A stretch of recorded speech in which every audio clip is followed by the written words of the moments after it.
folks that have decided to throw their hat into the ring now that the filing deadline has passed and it's all official. And joining us now today, he is running in District 33 as a delegate, as a Republican, coming from the private sector, Jeff Ferguson. Good morning, Jeff. Good morning, Sean and Frank. How are you both this morning? We are doing fine, and in the interest of full disclosure, Jeff and I know each other from our Harbor League days, so wanted to welcome you back here on the program. Always a pleasure. Oh, thank you very much. So why, you're successful in the private sector, why have you decided to get involved in politics, number one, and number two, in the state of Maryland, where Republicans are basically an endangered species? Well, I've always been interested in politics and followed it closely. And when my wife and I came to a decision, and we said, okay, we're going to stay in Maryland. And I said, all right, if we're going to stay, I'm going to run, because I'm tired of sitting on the sidelines and complaining about what I see occurring in the legislature. We need to have more of a voice who represents the private sector and private solutions to problems. In fact, I want to put this on a personal level. How many of all of the listeners out there have had your friends, neighbors, and relatives move out of Maryland in the last several years? And have you ever asked them why? I have, and I'm personally tired of watching my friends move out of Maryland for one main reason. The taxes are too high, and God forbid if you die in Maryland, your family's going to be penalized financially.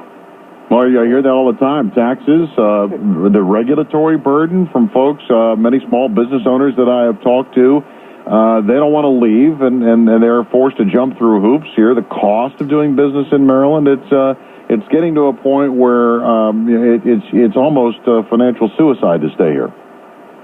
It really is. And in fact, when we first moved to Maryland many years ago, our financial advisor, as we were living in Ohio at the time, he said, don't die in Maryland. Yeah. Whatever you do. Yeah. But we love Maryland. And personally, I'm tired of having friends move out of state because we have a bunch of politicians who can't or won't encourage job creation, and they know only one answer to solve a problem, and that's raise your taxes. You wrote an interesting letter to the editor of the Annapolis Capital the other day, and you hit on some very, I think, pertinent questions. If you would recount to our listeners the disparities that you have noticed between Pennsylvania and Maryland, I believe, are staggering. They really are. In fact, I wrote this letter over 2 weeks ago. Now that I'm running, I'm on a whole bunch of different email lists and so forth, and I had a headline cross my computer one morning, and it said, Governor Tom Corbett, Pennsylvania, announced his new state operating budget for fiscal 2015. It was $29.4 billion. And I thought, wait a minute. 3 weeks ago, Martin O'Malley announced the Maryland operating budget for 2015, and it was $39.3 billion. Now, I don't know if we're comparing apples and apples totally when we look at the two state budgets, but they're contiguous states. So there should be a lot of line items that are pretty much the same. Well, Pennsylvania's also got, almost 13 million people? It has 12.7 million people. We have 5.9 million people. And yet our budget is $10 billion more. Why? And those are questions that I raised in my letter. Because, hi, this is Jeff. This is Frank Luber. Hi, Frank. Welcome to the morning show. I think the reason is, it's rather obvious. I mean, here in this state, we have a one-party state. I mean, no disrespect to the Republicans that are in office, but basically they just don't have the votes. Well, it didn't get this way overnight, and you can't bring it totally back the other way overnight. But if we can move this and ratchet it by degrees, we'll make progress. I had a conversation with Bob Ehrlich a few weeks ago, and he said when he went in as a delegate, I think there were 7 Republicans in the entire House of Delegates. Today we have 43. So if we can go from 43 to something more next year and something more in the next election cycle, over time we will gain a voice, a bigger voice. At some point, get to a point where the other side will have to listen to us. At some point, if you are successful and you're in the House and this rain tax that we're saddled with right now is still active and being implemented, you mentioned about Pennsylvania and how they seem to be able to do with less than what our smaller state of Maryland can do with more. And I'm just wondering, will you make it a point to cite Pennsylvania as being one of the major contributors to our Chesapeake Bay pollution, and it's not just runoff from Maryland farmers or the people here in the metro Baltimore area? Nobody is taking Pennsylvania to task. Will you? Yeah, we should. And I tell you, I lay this at the governor's doorstep. And the reason I do is there is a regional consortium of governors in the Mid-Atlantic region, and he was the chair of this consortium for a while. He had an opportunity to pull the other governors together and say, we have a problem that affects each and every one of us. How are we going to fix it? And let's go about fixing it. And everybody should have contributed to that. To me, the rain tax is a blatant example of how we're taking and addressing a major problem and we're looking at peripheral issues. We should be taking this on and say, it's a regional problem, let's address it on a regional basis. And why do you suppose that the governor of Maryland is not doing that? Well, one thing, Corbett's a Republican. At the time, the governor of Virginia was a Republican. So he would have had to strike a deal, if you will, across the aisle.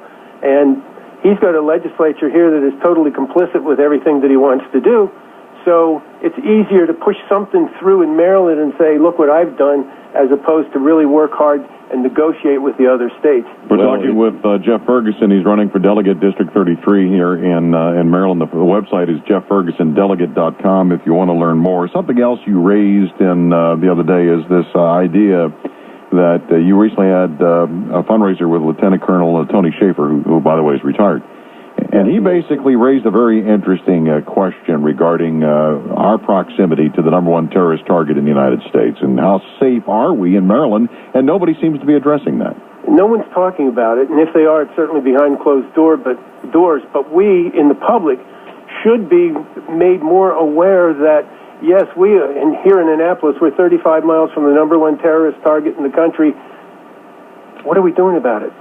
What steps have we put in place? We've got Fort Meade, we've got NSA, we have a lot of government offices here in Maryland. Is anybody seriously looking at this? What type of collaboration is occurring between the state of Maryland and the federal officials in dealing with this? Colonel Schaefer raised some wonderful points about this. He currently is a Fox News contributor on national security issues. In fact, he was on Fox News yesterday morning again. And we had about 60 people here in Annapolis, and actually in Severna Park on Sunday, to hear him talk. And I think a lot of people left that session with, these are some issues we all should be concerned about. You know, Jeff, I still, and this is a sore subject and an old subject, and I don't even know if it's worth repeating anymore, because it seems like it falls on deaf ears. But one of the problems we have in this state is that we're so dependent on government. And when I say dependent, I'm talking about either through welfare programs, either federal programs or state programs, or because we have so many federal workers here in this state. How do you get around that? Well, I think someone has to come in who is going to take a good, prudent look at how we run and operate the state.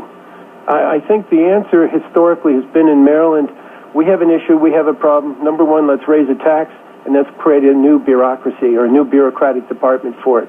And I think if someone were to do a study and look at all of our surrounding states, we'd find that Maryland, on a per capita basis, has a higher amount of bureaucratic workers than other states do. And we need to bring this back and get it to a more reasonable level where the state can exist. You can't tell me that there isn't excess in the budget when the governor can take and move the Department of Housing out of Annapolis to Prince George's County, and it will cost each and every one of us taxpayers an additional $3 million a year for the next 5 years. That's $15 million that we didn't have to pay. Yeah, I wonder our budget's $10 billion more than Pennsylvania. That's right. What about this idea? We had this debate yesterday. I want to get your thoughts on it. Tax credits for the House of Cards versus other industries and businesses. I know corporate tax rate's a different argument, but shouldn't Maryland be doing everything in its power to attract all small businesses to the state and keep them here? It really should. The other thing that has to be done in the legislature is let's look at some of these older regulations and let's get rid of some of the stuff that no longer applies. And let's stop creating regulations every time something occurs. We've created so many new regulations, we're inhibiting businesses' opportunity to even start or to stay in Maryland. We've lost 6,500 businesses to the state. They've either closed or left the state since 2007. See, if you could close all these loopholes you're talking about, that makes it so cost prohibitive for small businesses and even to a certain degree large businesses, we wouldn't even have to talk about tax credits. No, we wouldn't. I tell you, when you think back, we had 14 Fortune 500 companies headquartered in Maryland once upon a time. Today we have 3. Yeah, it's devastating. All right, it's huge, and what it means is those who remain behind have a higher tax burden because the companies have left. Right, and some through laws that have passed that we've chased out, like Beretta and others as well. Right. So we didn't have to chase out Beretta, but we did it. Yeah. So 300 jobs now will leave the state and go to Tennessee. The website, Jeff Ferguson, delegate.com, District 33 in Maryland, running for the delegate in the House. So, Jeff, best of luck to you, and hope the campaign goes well. Thank you very much. It was a pleasure talking with you this morning. Always a pleasure. Jeff Ferguson. It's 8:51. Time for traffic and weather. First with the update here is the king of all traffic, Chuck Whitaker. Thank you, Sean. Morning, everybody. We just